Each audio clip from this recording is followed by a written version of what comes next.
Can you hear me?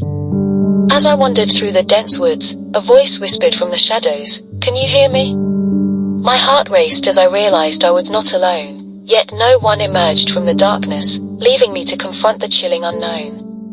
In the midst of a sun-dappled forest, where the leaves danced in the gentle breeze, I ventured alone, seeking refuge from the chaos of the world. Despite the serene surroundings, a sense of unease gnawed at me, like a shadow lurking just beyond the trees.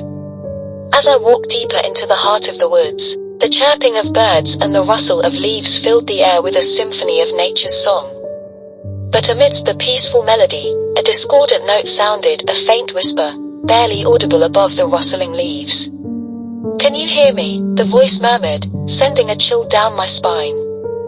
I stopped in my tracks, scanning the forest around me for any sign of another presence. But there was no one in sight, only the swaying branches and the dappling sunlight filtering through the canopy above. Despite my growing unease, I tried to dismiss the voice as a trick of the wind, a figment of my imagination. Pressing onward, I hoped to shake off the lingering sense of dread that clung to me like a shroud.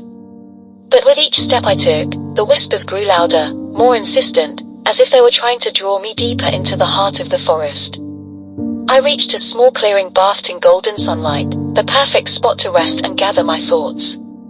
But as I sat beneath the shade of a towering oak tree, the whispers returned, swirling around me like a malevolent fog. "Who's there?" I called out, my voice echoing through the quiet forest. But there was no reply, only the oppressive silence that seemed to press down upon me from all sides. Suddenly, a cold breeze swept through the clearing, sending shivers down my spine. And then, just as quickly as it had begun, the whisper ceased, leaving me alone in the tranquil forest once more. But as I stood to leave, a voice spoke from behind me, its words dripping with malice. "Can you hear me now?" it hissed, and with a sinking feeling in the pit of my stomach, I realized that the voice was my own, twisted and distorted, echoing back at me from the depths of the forest. Terrified, I turned to flee, but the trees seemed to shift and sway, blocking my path in every direction.